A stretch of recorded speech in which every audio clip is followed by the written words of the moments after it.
तो नमस्कार साथियों, मैं जय शर्मा एक बार फिर से आप सभी का स्वागत करता हूं। आज हम जो हैं अंग्रेजी विषय के प्रश्न पत्र को देखेंगे जो कि 2021 की परीक्षा वर्ष से संबंधित हैं। और ये अंग्रेजी का विषय का प्रश्न पत्र आपके 2.5 घंटे का होगा। तो थोड़ा इसका साइज में बड़ा कर लेता हूं, जो कि आपकी प्रारंभिक शिक्षा पूर्णता प्रमाण पत्र परीक्षा के बारे में होगा।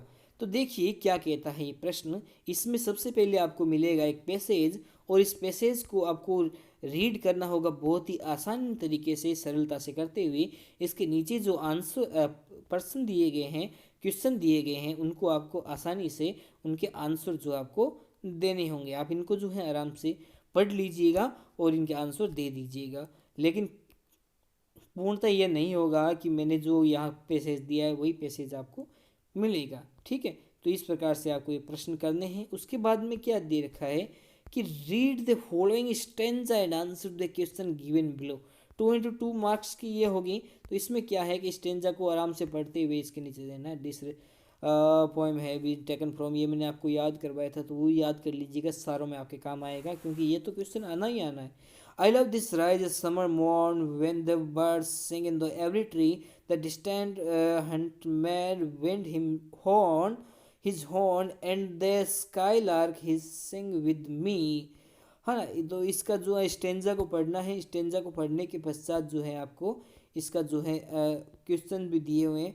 ओ वाट स्वीट कंपनी, ओ वाट स्वीट कंपनी। और इसके जो क्वेश्चन दिए हैं उनके आपको आंसर भी इसके अंदर आपको देने होंगे।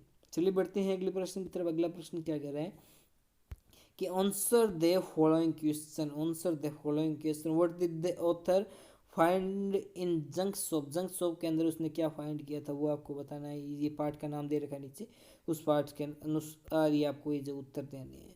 Where did Bipin Babu go in October 58। Bipin Chowdhury lapse of memory, इस पार्ट के अंतर्गत से ये प्रश्न दिया गया, तो आपको बताना है इसका राइट आंसर। तो इस प्रकार से ये आपको जो है प्रश्न दिए जाएंगे, उन प्रश्नों को आपको करना होगा। तो सेक्शन ए यही समाप्त हो जाता है।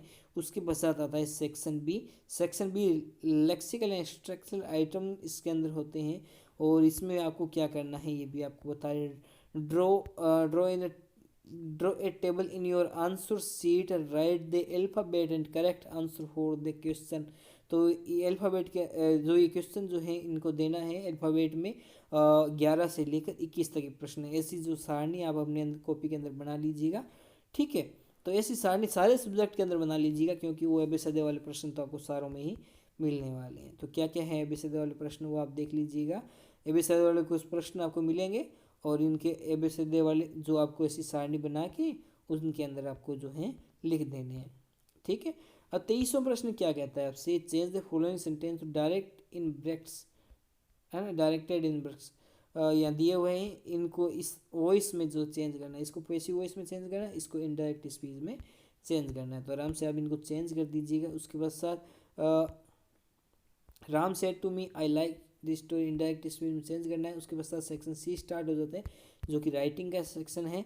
इसमें अंदर आपको जो है एक कुछ लिखने को कह दिया जाएगा, कोई पत्र या इनविटेशन लेटर कुछ भी, वो आपको जो है लिखना होगा। नीचे कुछ दिए जाएंगे, पॉइंट्स दिए जाएंगे, उनको फॉलो करते हुए जो आपको इसको लिखना होगा। उसी के अथवा में आपसे आ जाएगा your study in affected to lockdown during corona pandemic. During corona pandemic काल के दौरान as the monitor to your class write application to the headmaster in your school to arrange extra class to major subject as your board exam on held है। ये इस प्रकार के प्रश्न तो आपको देखने को मिल जाएंगे। तो बोर्ड एग्जाम के लिए आप जो है एक्स्ट्रा क्लास अरेंज करना चाहते हैं अपने मेजर सब्जेक्ट्स के लिए, कौन कौन से सब्जेक्ट है वो लिख के आप उनको दे देना। आगे हेडमास्टर देखे उसका काम जाने। आगे देखिए कि ना write the paragraph to your village you में यूज़ द फॉलोइंग पॉइंट्स। इन पॉइंट्स का आप यूज़ करते हुए विलेज पर आपको एक लेख लिखना है, पैराग्राफ लिखना है। ये पैराग्राफ आपको दिला देगा पूरे 5 नंबर। तो ये फिर पैराग्राफ के 5 नंबर आप मत छोड़िएगा। ये पॉइंट्स हैं, इनको करके कुछ तो कर ही दीजिएगा। तो कम से कम ये 1 2 3 4 5 6 7 8 9 10 पॉइंट है, तो कम से कम 15 लाइन तो आप भर ही सकते हो। 15 लाइन 5 नंबर तो है ना, मिल जाएंगे आपको आराम से।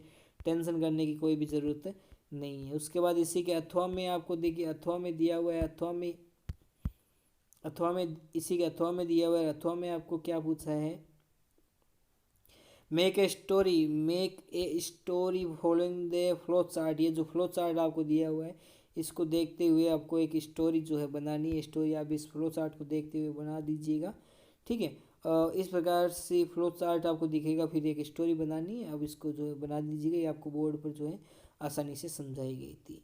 और ये थे इसका ब्लूप्रिंट। जो ब्लूप्रिंट मैंने आपको पिछली बार भी बताया था कि रिमेम्बरिंग के जो है कितने प्रश्न आएंगे, अंडरस्टैंडिंग के कितने, अप्लाइंग के कितने, ग्रेटिंग के कितने प्रश्न आएंगे। टोटल जो है आपके 25 प्रश्न पूछ लिए जाएंगे। रिमेम्बरिंग के 5, अंडरस्टैंडिंग के 7, अप्लाइंग के 11 और ग्रेटिंग के 2 प्रश्न आपसे पूछ जाएंगे। टोटल इस प्रकार से 25 प्रश्न हो जाएंगे।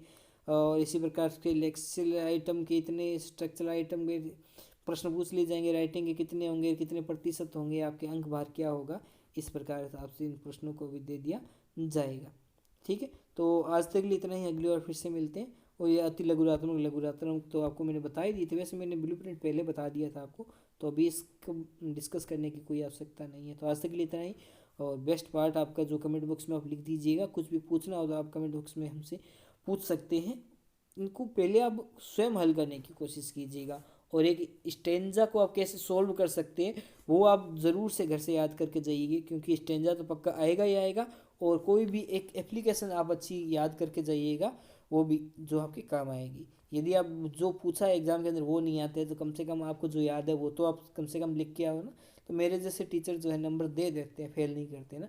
वैसे 8वीं तक फेल ना करने का है, ठीक है। तो आज तक के लिए इतना ही, अगली बार फिर से मिलते हैं। तब तक के लिए जय हिंद, जय भारत, वंदे मातरम।